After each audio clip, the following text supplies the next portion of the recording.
It is cycle day 6, and it is May 15th, Wednesday.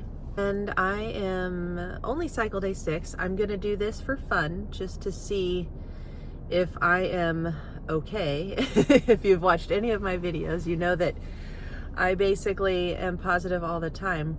But it's like when it becomes die stealer is when I need to become a little concerned about ovulating too early. So, but anyway, let me go ahead and take this just to see if I'm at a nice matching line, I should say. So they should probably be matching. And I don't have very many of these left. I do need to get a couple more and stuff. I am not able to buy mirror ones this time. They are 90 some dollars. I think it's $92. I never knew that the wands were that expensive. I thought it was just the device I couldn't afford. Yeah, it's not just the device I couldn't afford. Can't afford the sticks either. So I will probably be able to buy them next paycheck. So that was kind of a bummer, but you know, I unlike a lot of girls, I don't use the Mira. I'm not using the Mira for tracking ovulation. It was more for confirmation of a rise in my progesterone after the fact, because I take letrozole to predict my ovulation and to try to grow eggs, hopefully in a better way than what my body wants to do. So while that processes, I will update you on what is going on with this cycle. So I'm cycle day 6. For any of you who have watched my videos in the past, my issue is age and being older and being in perimenopause. So now, because I'm in perimenopause, my cycle started getting shorter. So my normal day to ovulate for my entire lifetime has been cycle day 13. And when I ovulated my daughter's egg, the egg that I got my daughter from, that was cycle day 13. My cycles were reliable and perfect and strong for my entire life. And so that's how I knew that I could have sperm arrive from the sperm bank on that Monday, cycle day 12, because that's how reliable my ovulation was. As I've been going further along in perimenopause, it was starting to become ovulation on cycle day 11, and then cycle day 10, and then there were a few times that I would ovulate on cycle day 9, and then getting positive ovulation tests on cycle day 7. So that, of course, is not good, to have my body growing, you know, pushing the follicle to grow too quickly and ovulating too early, and just it becomes a mess. So anyway, so I'm using letrozole to kind of slow things down, to regulate that whole scenario. And what I've discovered in doing letrozole over the fall and the spring was that I do ovulate very predictably 3 days after the last pills. And I do take 10 milligrams now. I start out at, I think everybody starts out at 2.5. I'm not sure, but I did start at 2.5 a year and a half ago, I think, when I did it with my OBGYN. But when I switched to CNY Clinic, they started me out at 5. He goes, no, 2.5 is too low. You need to start out at 5. Well, then I went to 7.5 with them. And now here I am at 10. And I think the limit's 12.5, but I'm comfortable at 10. I feel like things are good at 10. I don't know what makes someone go to 12.5. I don't know. But I think someone said it helped with even more follicles coming. But it also depends on when you start taking the letrozole. Some start taking it cycle day 2 through cycle day 6, you know, which is 5 days. Some start and do 3 to 7, and some do 5 to 9. Doing it earlier, you might get more follicles come up, so you might ovulate more than one egg that way. Other times, the delayed dose from cycle day 5 to 9 would help that dominant follicle mature and ovulate in a better way. I don't know. Anyway, so this cycle, I am doing cycle day 5 through 10. So I'm doing 6 days instead of 5. And the reason for that is to ovulate on cycle day 13. No matter what happens, I want to always try now to ovulate on cycle day 13, however I get there. I watched a video from one of the favorite doctors I like to watch, and she was talking about omega-3, 6, and 9, and to not just be taking a bunch of omega-3, that it has to be a balance of 3, 6, and 9 if you're not otherwise balanced. So, and I looked it up, and that actually is said to help lower FSH, which mine is high. I don't know how high it is now. Average range is 3 to 10. Mine has been a 14, 13 to 14. So it's never been a 50. It's never been crazy out there high, but it was, you know, always elevated. And then my LH is always high. So with Mira, it was always in the 20s, and their average range, I think, goes up to 25. And I was always at like a 22. And just always positive. My ovulation strips are always positive because my LH is always just so high, and they're always matching lines. Yeah, so I mean, on cycle day 6 right now, if I were to take a digital ovulation test, it would most likely be positive. It's yeah. I'm going back and forth with, you know, just the high LH all the time. So anyway, but these tests, you know, they can still be useful in seeing, okay, the lines are always matching, but is it a disealer now, and how much of a disealer is it?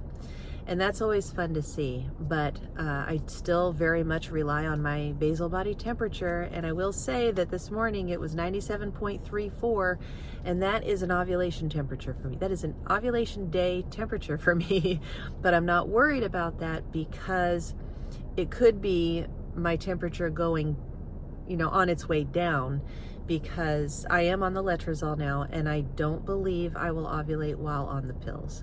And my doses are every day at 4:30.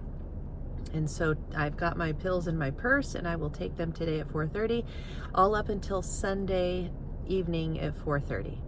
And then I have messaged the donor, and I told him what's going on, and he's on board, of course. He's so good about that. I'm always afraid he's going to cut me off. I really am. You know, and I'm not going to do this for much longer, but I hope it's my choice and not him saying, you know what, I've worked with you long enough. You know, I have that little bit of fear of like him rejecting me at some point, you know, like you know, but he's not out there for statistics, you know, like the fertility clinics are, you know, who just want good statistics and good numbers and success stories. He is genuinely trying to help people, and it's just awesome. A couple of you commented on what was this thing I was going to tell you or announce. It wasn't an announcement. It was kind of a moment of emotion that I had, and I got excited about the idea and the thought of it. But when I thought about it a little bit more, I don't think that it is going to be a reality of mine ever. This was the thought that made me excited. Fine, if I don't get to have my own biological baby, a second baby, I already have one biological daughter. If I don't get to have another one, I'm going to go ahead and get an egg donor and use the sperm donor I have and have a batch of babies that way. And it got me excited because I thought, you know, my life isn't over. I'm healthy. I'm getting back into the best shape of my life.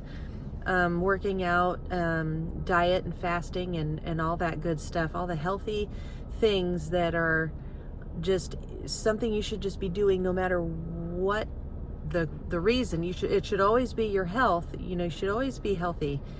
Not just exercising and eating right to try to have a baby.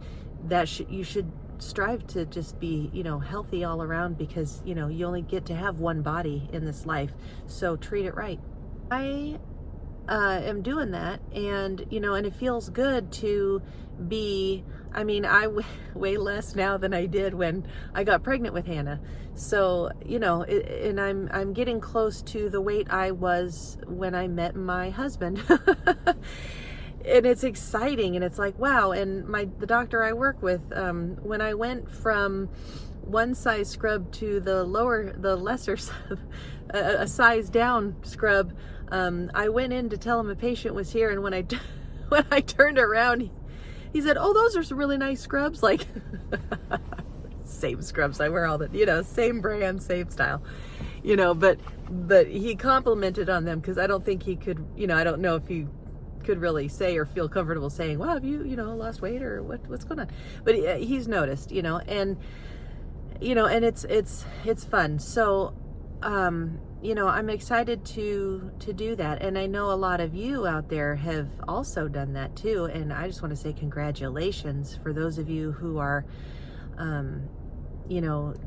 achieving those things. It's amazing. And it's hard, because you think, I can't lose the weight, I can't do it. But when you find out that it's a lot easier than you thought it was, it's life-changing.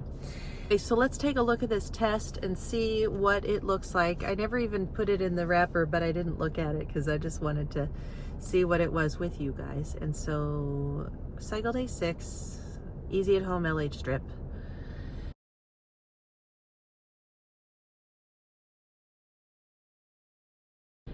Yeah, so they match, and that's good. And I think that the letrozole is keeping it that way. Like, I don't know if I said this, but I was feeling a lot of activity in my ovaries yesterday, and I was getting a little worried. And also, I will say that CNY had me sweating bullets yesterday on whether or not they were going to give me a new letrozole prescription. And I was already planning it in my mind of, oh, I got to do this all natural now. And I think somebody said something about maca root being nature's letrozole or whatever, but I don't need help ovulating. I need help ovulating at the right time. I need to know when it's going to happen. I cannot have a spontaneous, oh, I ovulated today, because I have to order sperm and have it shipped from Utah all the way here to Florida, and it's next day delivery. But I don't want to ovulate all of a sudden at 1 p.m. and then message him, say, "Hey, can you get it here by," I don't want to. Yeah, it worked a couple times in the past, but I don't like working it that, I don't like doing it that way. I like to plan and have it here the day I ovulate, which would be day 13, now that I've figured out how to work the letrozole. What I wanted to say about the egg donor and having, an IVF cycle with a batch of egg donor eggs, is that if all 6 fertilized and maybe 4, or however many were healthy, normal embryos, I would want to have all of them, and we're just not in the position to have all those kids right now. Or maybe even, we just, it's a 3-bedroom house, so yeah, we could possibly have 2 in one room and 2 in another, but I mean, it's only a 3-bedroom, and Hannah's already got 1 room, so that really leaves the 3rd bedroom. So we could have maybe 2 more kids, but it's just, and I wouldn't want to give them away. If I went through all of that and had 4 healthy babies, I would want to keep them, and then we'd have to add another room to the house, or and we don't have room for that either. That we don't have enough property to add another room to the house. So it's just kind of, to do it that way would be out of our ability. Would I love to be rich and get a bigger house? You betcha. That I could have all the kids we wanted. But yeah, reality is that I don't think that would work out. So I did get excited, and I was pumped up. I'm like, that's it, I'm just going to do that. And then reality hit me of, that you usually get about six eggs with an egg donor, and I wouldn't want to just take one and give the rest away. I just wouldn't want to do that. So anyway, so I'm still interested. I could message the donor team and ask them about embryo adoption and how much of the other family do we get to see? Do we get to see their baby pictures? Do I get to know anything about them, or it might be completely anonymous? I don't know. I don't want to have contact with the family if I were to do embryo adoption, but I would like to know what the donors look like, and I just want to. And a lot of you may not agree with that, but I want to just know what they look like. You get to know what your sperm donor looks like. Sometimes you even get to know what your sperm donor looks like as an adult man.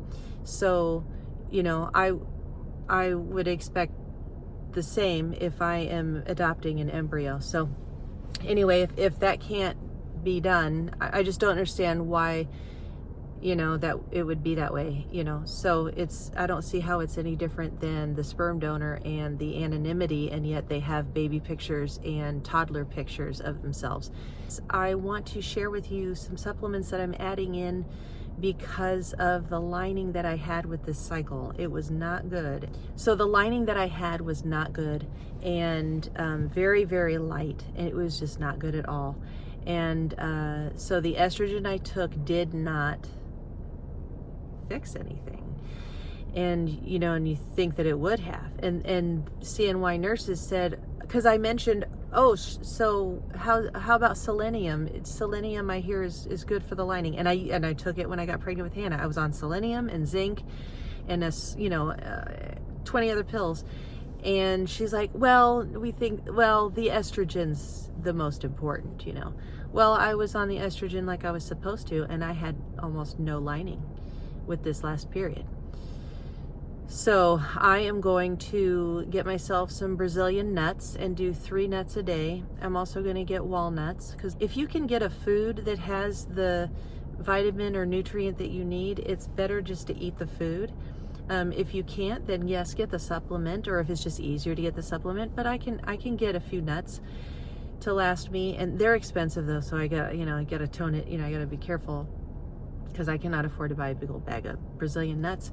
And then walnuts are omega-3, and then I do need to buy a vitamin E supplement. I used to have vitamin E, and I used to take vitamin E all the time, and it's kind of funny how, looking back, my lining was great way back when I was on selenium, zinc, and vitamin E consistently.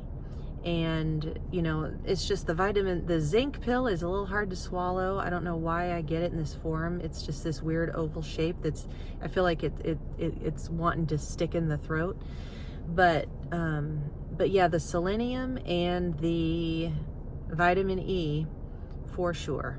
And then omega-3s. Well, that is it for this video. Thank you guys so much for checking up on me and asking about me. And I look forward to this upcoming cycle. Hopefully I get an egg with 23 chromosomes. That is what I'm praying for. 23 chromosomes and a healthy lining.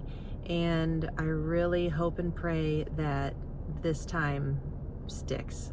So anyway, all right. Thank you so much. And I will see you next time. Bye.